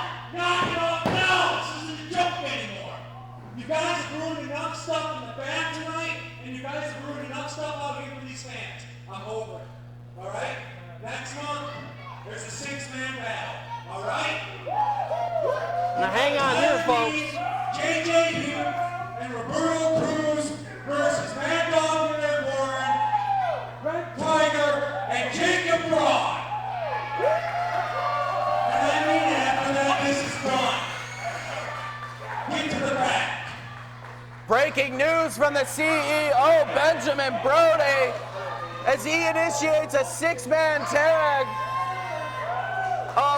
for next episode. Give you three. Enough. Next month, we're going to see. Give you three. Enough chaos in the back tonight. Benjamin Brody laying down the law. Folks, there you have it. Benjamin Brody had enough. Main event caliber six-man tag announced for next month here at Dragon's Den Productions on December 16th. Be sure to join us here in West Branch, Michigan, as you're going to see Red Tiger, Mad Dog Warren, and Jacob Brawn in a six-man tag taking on Roberto Cruz, JJ Hughes, and Tyler Dean in what assures to be a mess of adrenaline as the bad beef between all six should come to a close, addressed by the CEO himself. And folks, just so you know, we are not done tonight.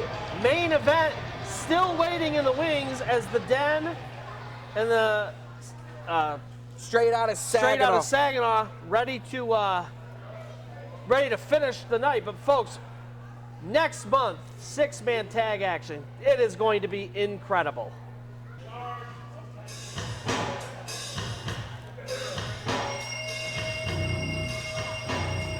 And here we go. Main event action. Caesar Asher, the Mighty Bojack, the Den. The premier tag team here at Super Shogun Wrestling.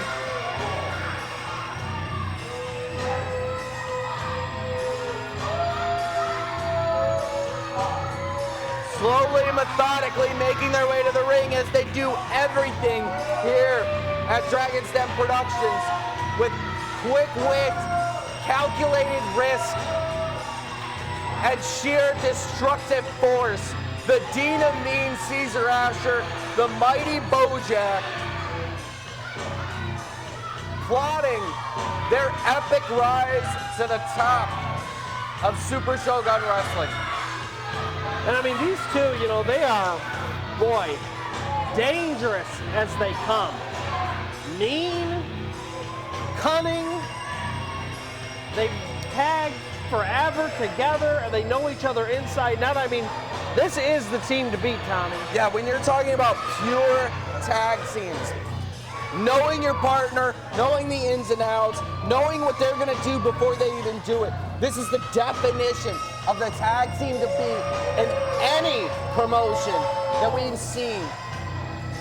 The dominating force between these two, the weight advantage they give, the grappling and brawling nature of the dominant Den. But folks, listen, straight out of Saginaw, same thing, been tagging a long time, smart, cunning, a lot of victories under their belt. These guys are not spring chickens. And to a similar extent that or a similar point that we talked about earlier, this is another team that is a hand-picked team by our CEO, Benjamin Brody. And the last time we had a hand-picked team, the Den suffered their first loss in tag team action as Jason DeMilo and Anthony Toatelli picked up the victory over them. And here they are, the newcomers here to Dragon's Den Productions, Super Shogun Wrestling, straight out of Saginaw. A7's in the blue t-shirt, Nick Green in the green, and followed by the lovely and absolutely relentless Barbie, Ray Larson. Already a crowd favorite as they make their way out. Hey, listen, anybody who's going to come out here to the Den's face and challenge them like that, you got to have some big cojones. Cornucopia of them, you might say, with Thanksgiving coming up. If only I had a bit more knowledge on Saginaw and what type of fruits they might be most accustomed to. I might make another joke leading on that, but unfortunately I didn't do enough research, and I apologize for that. But I will be prepared moving forward as these two competitors, there we see him, Ace Evans, Nick Green making his way in. The relentless Barbie, Ray Larson. And look, these guys showing no fear, jumping right in the ring. Not at all. Ray Larson looks like she might take on the Den. Not a girl I'd want to fight.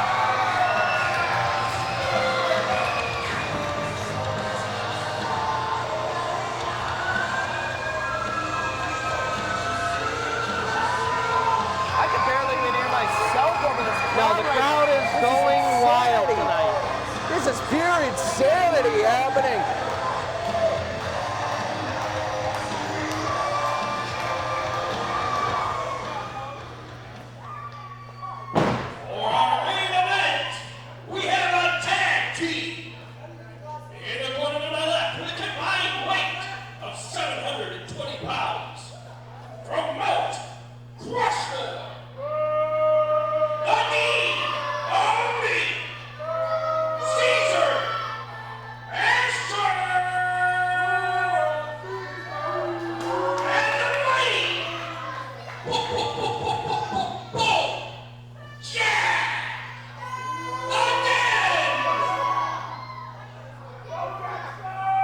Nick Green sneaking up behind him and making fun of him. They live to regret that. 13.16 pounds. Accompanied by the relentless Barbie, Ray Larson. Straight out of Saginaw, Ace Evans and Nick Green.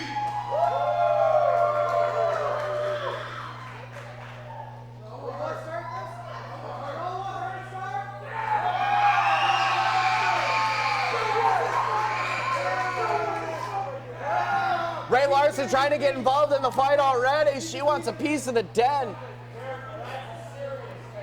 But reluctantly making her way out as she is not a part of this match. It is a traditional tag team match, 2-on-2. And folks, as excited as Ace Evans and Nick Green are, you know, I have to be the word of caution here. Do not take the Dens as a joke. Do not overlook them. These guys are as mean and vicious as they come. They will win by any means necessary. And it looks like to start the match, we're going to have Nick Green from straight out of Saginaw. And we've got Caesar Asher on the other side.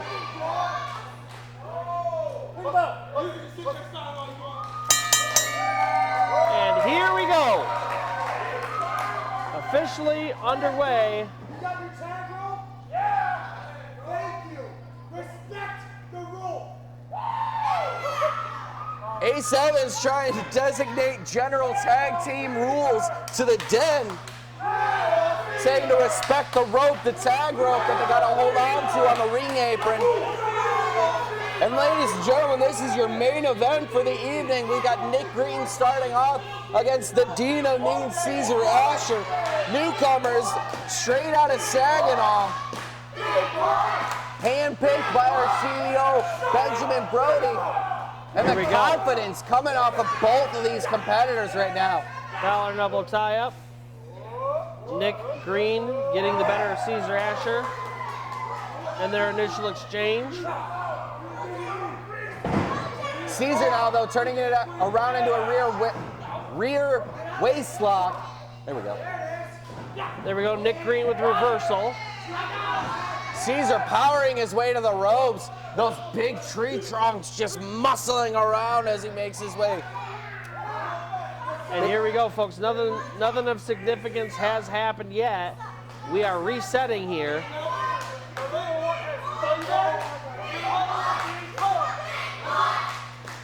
And now again, a collar elbow tie up. Caesar Asher now backing up Green into the corner. Releasing it now, just a stare down. Oh, look at that mockery.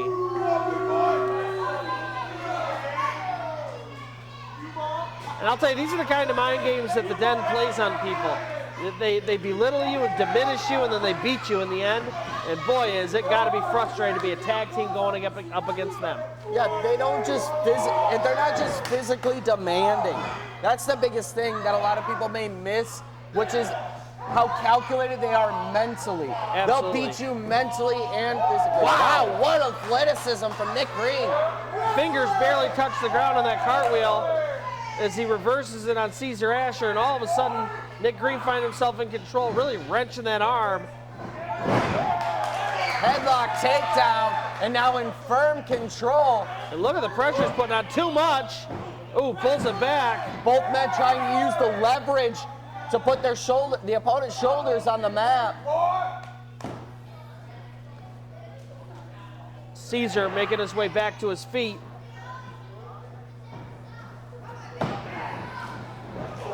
Big shoulder block.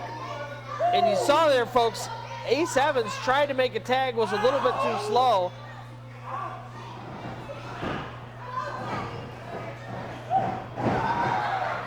Under and over, runs into a boot. Small package, 1, 2, rolling it Reverses over. it. And hang Now they're on. all just rolling around each other. Finally stationary. And hang on.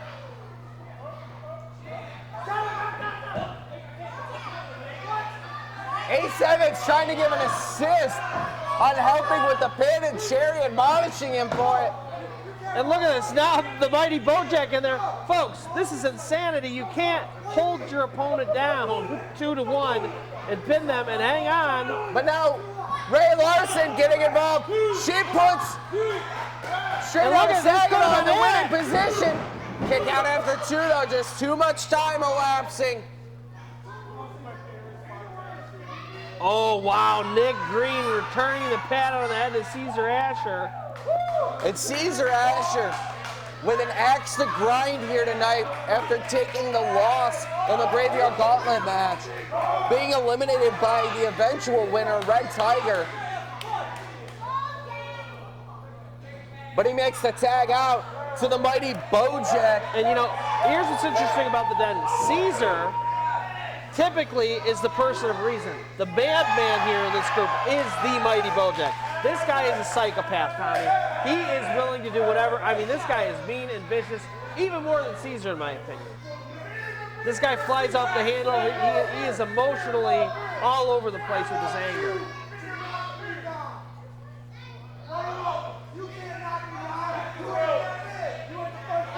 A7's challenging Bojack to knock him down, saying he can't.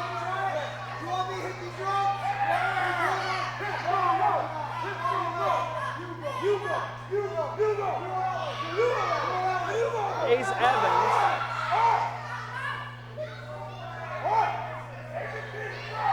I'll go this way. You want me to go this way? And here they go. They look like they're getting ready. Pumped up and ready to run.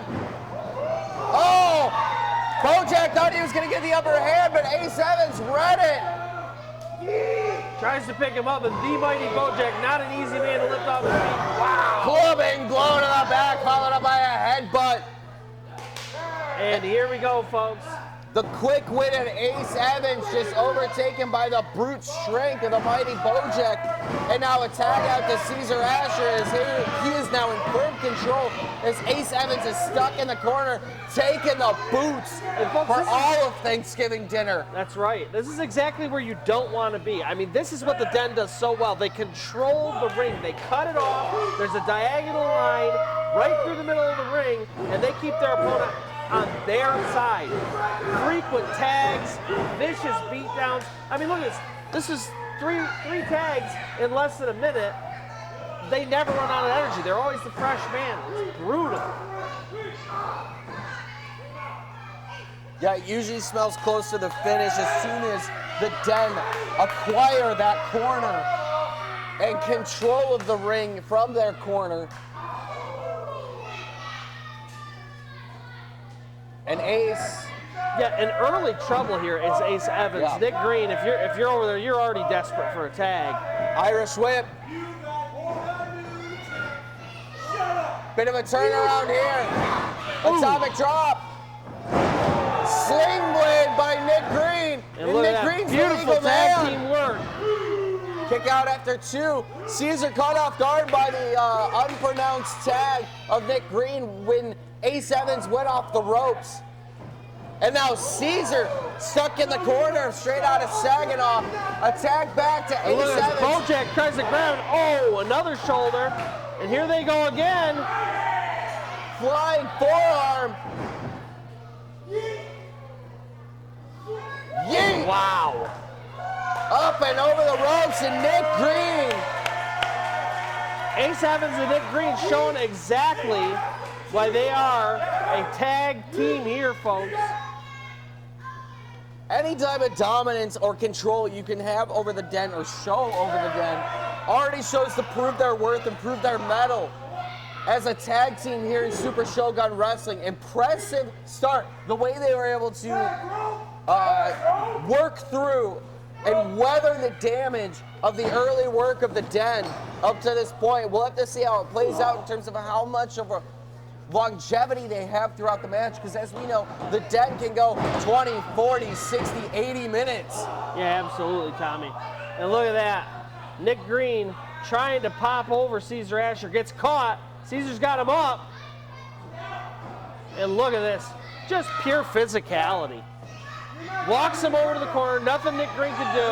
And now all of a sudden, Backbreaker. And now Bojack with a mighty clothesline in for the cover. Nick Green's able to kick out, but not by much. no. And once again, the Den in control here, slowing that pace down. Grueling, vicious attacks on their enemy. Ace Evans trying to will Nick Green along to get back up to his feet. But the mighty Bojack in mighty control with clubbing blows across the back. Drags him back over to their corner. Nick Green was trying to pull Bojack away from the corner at the last second, unable to do so as Caesar Asher now tags into the ring. Double Irish rip. And In Nick for the Green cover runs goes into a couple Caesar. elbows. One. Kick out after one that time.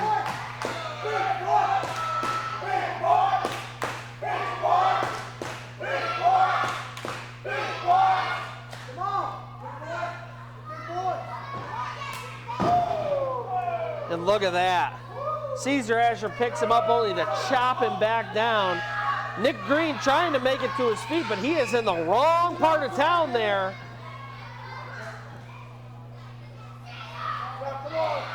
And here comes Caesar. Body splashed into the corner. Nick Green in real trouble. And look at that, mighty Bojack manages to get a hit on. Referee Eric Cherry catches it. That's a warning there. Nick Green fighting his way back. Finally showing some energy. Trying to get that tag. He's so close, but he's flipping over. And Caesar just spearing him straight back into the Den's corner. Man, Ace Evans was a hair away from a tag that would have saved Nick Green. And a tag to the mighty Bojack. Mocking straight out of Saginaw with that rope. My God. Just using Caesar as a weapon to dismantle Nick Green. And I like to point out that the Den together is 920 pounds, nearly 1,000 pounds of force gets slammed into Nick Green there in the corner. And he is in serious trouble as he tries to fight his way back into this match.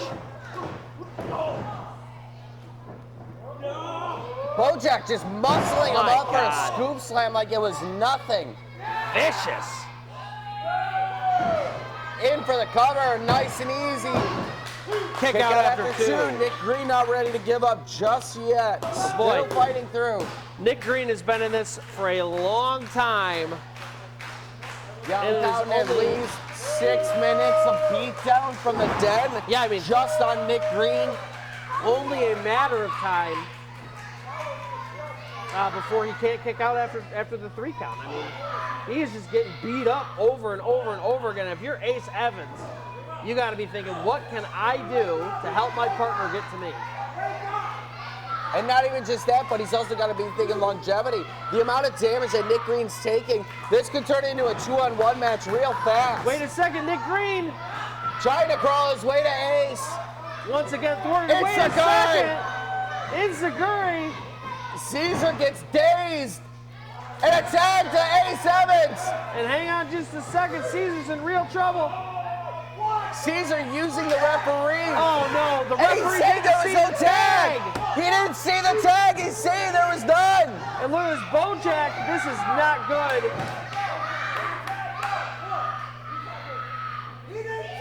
And the pure frustration for both Ace Evans as well as Ray Larson. So folks, just so we're clear, straight out of Saginaw made a tag that the referee didn't see, and so they didn't get in, but the Den did not make a tag, but somehow convinced the referee that they did. And now once again, even though this should be in straight out of Saginaw's favor, they are still in deep water here as Nick Green continues to take punishment from the Den.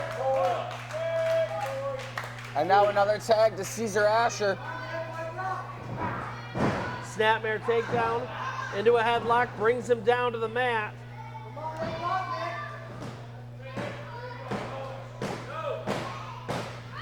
And look at this, Ray Larson and the fans trying to will Nick Green back into this matchup. But how much energy is he gonna have left at this point? I mean, the amount of damage, and look at how hard Caesar's wrenching on him. That headlock is with added force. Yeah, these guys aren't out to win a match, they're out to kill, man. These guys are vicious.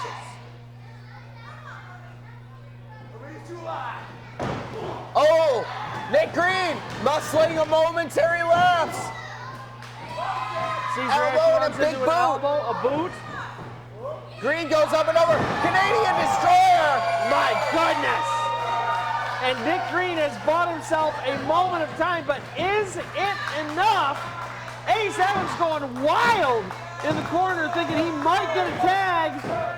Unfortunately, Nick Green doesn't even know where he's at. He's crawling towards the wrong corner, and now in between him and his corner is Caesar Asher. Both men. Caesar pushing Nick Green down as he's making his way to the Den's corner. Both men calling. Tag. A quick tag to Bojack. But Ace Evans makes it in as well, legally. And oh my goodness. Muscling forearms. Folks, Weebles wobble, but they do not fall down, and hang on. Caesar tries to get involved, but he gets a face full of Bojack. And Bojack, dazed and confused, doesn't realize that he just helped take Caesar out. Oh my Ace went in goodness. for the cover. Kick out at 2 on Bojack. Still Ace Evans and Mighty Bojack, the legal competitors in this matchup right now. Yeah, and Ace has mightily turned this around against Bojack. Ace Evans calling his shot, but he gets picked up by Bojack. And it's somehow a drop. My goodness.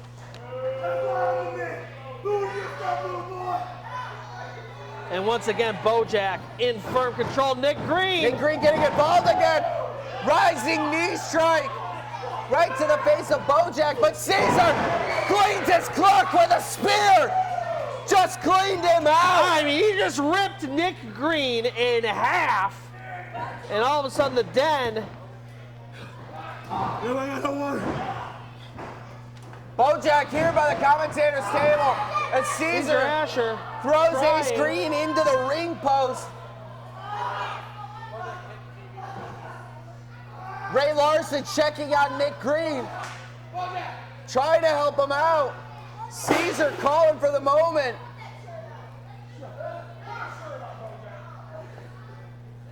Bojack back in the ring. And wait a second, no. grabbing Ray Larson. And with the amount of chaos we've seen already, they're looking to break Ray Larson. Ray Larson dodges. And wait a minute, she's on Bojack's back. Trying to choke him out or something, Bojack. Body slam from Caesar takes down Ray Larson, and she looks out right now. And look, it's Full Eric Cherry body weight closing trying. in. Eric Cherry trying to get order back in the ring. And oh no. Nick Green, though, finally awakened to the moment, trying to fight through both of the Den. Throwing vicious rights as much as he can. Off the ropes he goes. Ducks under both. Off the second ropes. rope. Springboard Wow! body slam. And Or hang springboard on. cross body, excuse me. And folks, Eric Cherry checking on Ray Ray Larson Larson. over in the corner there. Bojack banging his way over to the commentator's table again. And hang on just a second, folks. Ace got a Evans calling chair. a shot.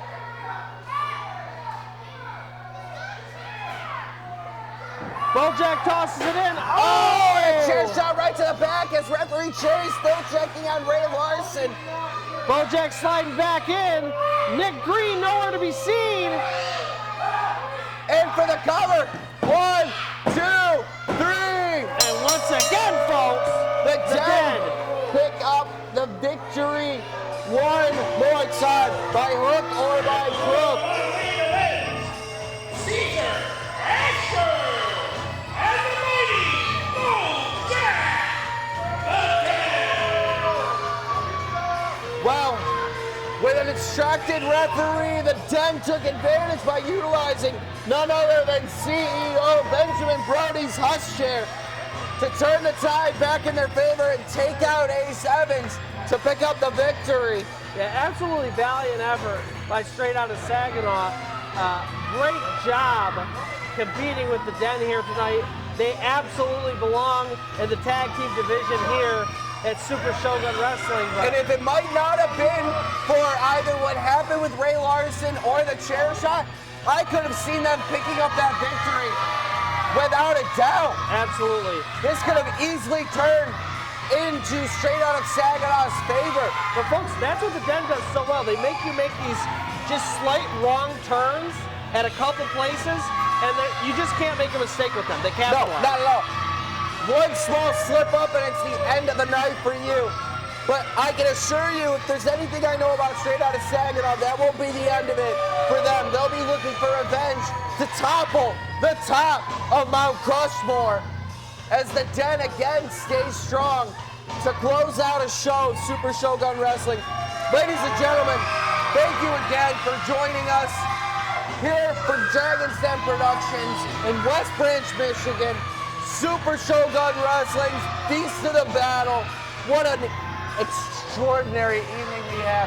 We hope you all have a lovely Thanksgiving. Enjoy the holiday. Get your feast. Take some time off. Rest and recover so you can come back full-blooded, ready to give all your might at our next show on December 16th. Again, same place, West Branch, Michigan, Dragon's Den Productions, Super Shogun Wrestling. I am your host for the night, and on behalf of Big Money Kevin Munson, I am Tommy Danger Z, alongside his partner, JLC, from all of us here at Super Shogun Wrestling. Have a great night and happy Thanksgiving. Oh, God. They had to use a chair? You're so big. We had it in the bag. Did you see what they did to me? See what they did to me? Oh, see what they did to Nick? Nick, how you feeling? That was such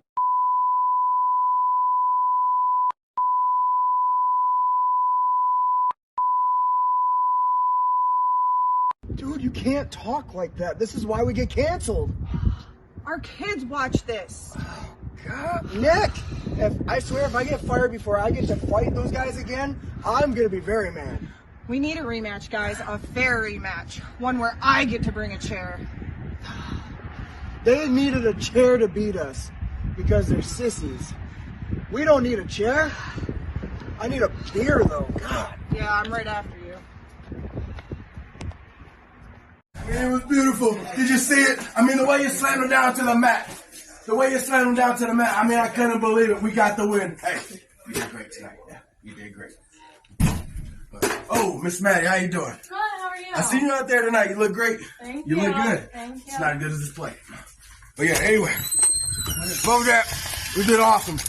I love it. Everything you did. The plan went exactly the way it needed to be. Yeah. I mean, damn. I could have made a better picture. I mean, it was great. I love it when a plan comes together. That's for you, big man. That's for you. You want to know the truth? It's all about the next day. When you realize life goes on, there's no judge.